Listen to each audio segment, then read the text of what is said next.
Hello students, आज हम second term का क्लास 7 का कोर्स रिवाइज़ करेंगे और इंटेरोगेटिव प्रोनाउंस के बारे में मैं आपको कुछ बताना चाहूँगा।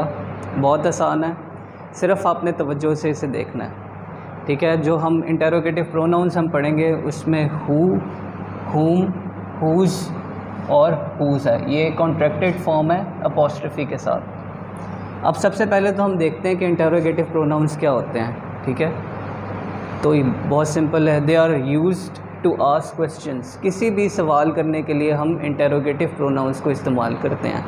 प्रोनाउंस आपको पता है कि वो नाउन की जगह पे आते हैं और नाउन किसी भी शख्स या चीज़ या जगह का नाम है।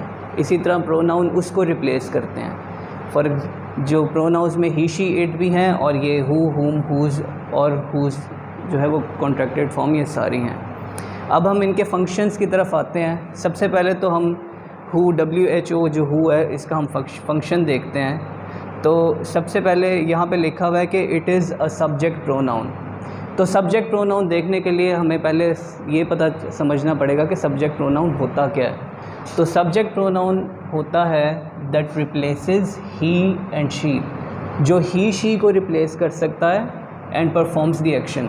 बेसिकली एक्शन को परफॉर्म करने वाला जो है इसमें ये एलिमेंट पाया जाता है। ठीक है, जो एक्शन परफॉर्म करता है, जो एक्शन करता है उसको हम सब्जेक्ट प्रोनाउन कहते हैं। ठीक है, it is usually used when we ask questions about people. जब हम हु को हम तब इस्तेमाल करते हैं जब हम लोगों के मुतालिक जब हम सवालात करते हैं। फॉर एग्ज़ाम्पल, इसमें एग्ज़ाम्पल है हु आस्क्ड द क्वेश्चन और हु मूव्ड द चेयर। ठीक, जिस तरह देखिए कि हु आस्क्ड द क्वेश्चन और हु मूव्ड द चेयर। तो one way to make sure that you have used who correctly is to replace it with he and she. It can not be replaced with him and her. अब यहाँ पे देखें, हम इसमें जो इसका जवाब दिया गया है स्टेटमेंट में वो ये है कि ही आस्क्ड द क्वेश्चन। अगर यहाँ पर हम हिम आस्क्ड द क्वेश्चन करेंगे तो it would be incorrect. Similarly इसी तरह हु मूव्ड द चेयर का जवाब हम शी मूव्ड द चेयर के ज़रिए से देंगे। अगर हम कहेंगे कि हर मूव्ड द चेयर, ये इनकरेक्ट होगा। इसके बाद हम हुम के फंक्शन पे आते हैं। हुम क्या है? ये it is an object pronoun that replaces him and her. अब यहाँ पर ऑब्जेक्ट प्रोनाउन की तरफ हम आते हैं कि ये क्या है। ये है कि that replaces him, her and receives the action. ये एक्शन को रिसीव करता है ये ऑब्जेक्ट। आपको पता है कि ऑब्जेक्ट क्या होता है? वो मफूल होता है जिस पे काम किया जाता है, जो एक्शन को रिसीव करता है। इसकी एग्जाम्पल देखें।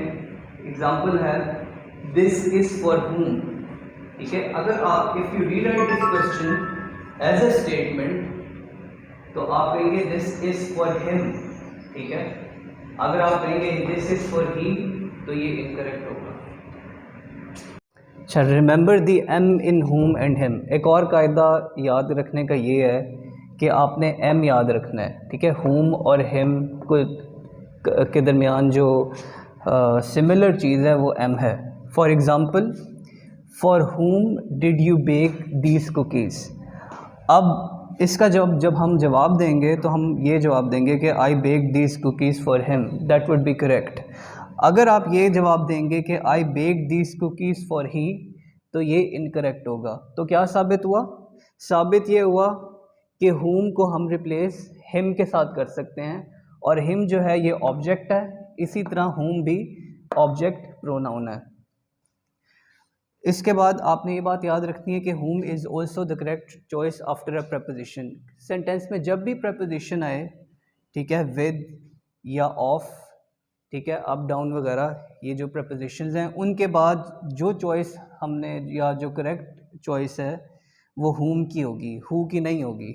यानी विद whom आएगा या वन ऑफ whom आएगा, वन ऑफ who नहीं आएगा। अब यहाँ पे हम एग्जांपल एक देखते हैं एक और, वो ये है कि this is the student with whom I go to school. ठीक है, अब with whom I go to school, preposition के बाद क्या आया है?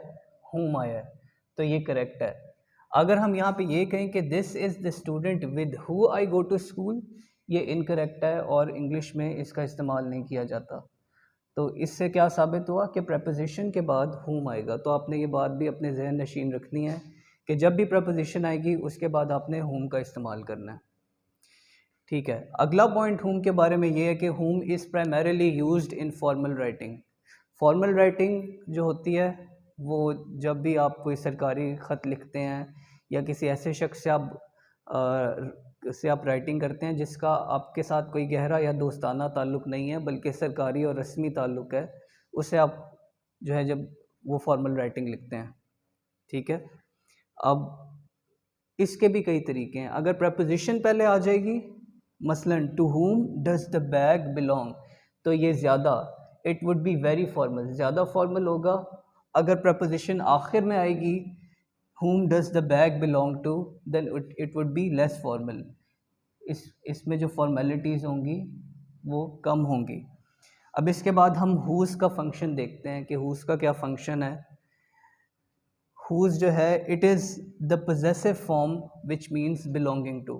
ठीक है, पोजेसिव फॉर्म, किसी चीज़ को पोजेस करना, कोई चीज़ किसी चीज़ की मिल्कियत में होना, इसके लिए हम whose का प्रोनाउन इस्तेमाल करते हैं। whose friend are you, ये एक एग्जांपल है। ठीक है, whose friend are you, तुम किसके दोस्त हो। ठीक है, whose belonging के लिए इस्तेमाल हो रहा है। whose chair did you move, ठीक है, किसकी चेयर आपने हिलाई अपनी जगह से। तो ये दोनों belonging के लिए इस्तेमाल होते हैं। यानी whose, इसका फंक्शन बहुत आसान है, ये सिर्फ कोई भी चीज़ किसी की मिल्कियत तो उसके लिए इस्तेमाल होता है। इसके बाद हम फंक्शन ऑफ whose पढ़ते हैं। whose it is a contracted form. ठीक है, कॉन्ट्रैक्शन कहते हैं कि जब हम कुछ लेटर्स जो हैं वो उन्हें ओमिट कर देते हैं, उन्हें मिटा देते हैं और उनकी जगह हम अपोस्ट्रोफी लगा देते हैं। ठीक है, अपोस्ट्रोफी ये देखें यहाँ पे लगी हुई है। ठीक है, अब whose असली में दर हकीकत क्या थे। whose दो अल्फाज थे जिस पे हमने अपोस्ट्रोफी लगा के उसको whose बना दिया है। ठीक है, एक who has और who is। अब दोनों की हम मिसालें ले लेते हैं और हम इन्हें जब बग़ैर अपोस्ट्रोफी के लिखेंगे तो आपको पता चल जाएगा कि ये कि दर हकीकत क्या थे और इनको हमने अपोस्ट्रोफी लगा के क्या बना दिया।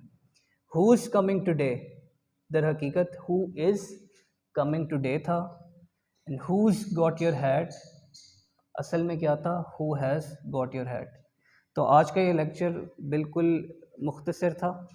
ठीक है, मैंने आपको सारी बेसिक्स इसकी बताई हैं और मैं चाहूँगा कि आप मुझे इसका फ़ीडबैक दें, आप क्वेश्चंस मुझे बताएं और जो चीज़ आपको समझ ना आई हो वो ख़ुद भी अपने घर में प्रैक्टिस करें और अगर आपको कुछ ना समझ आया हो तो ज़रूर काइंडली मुझसे पूछें।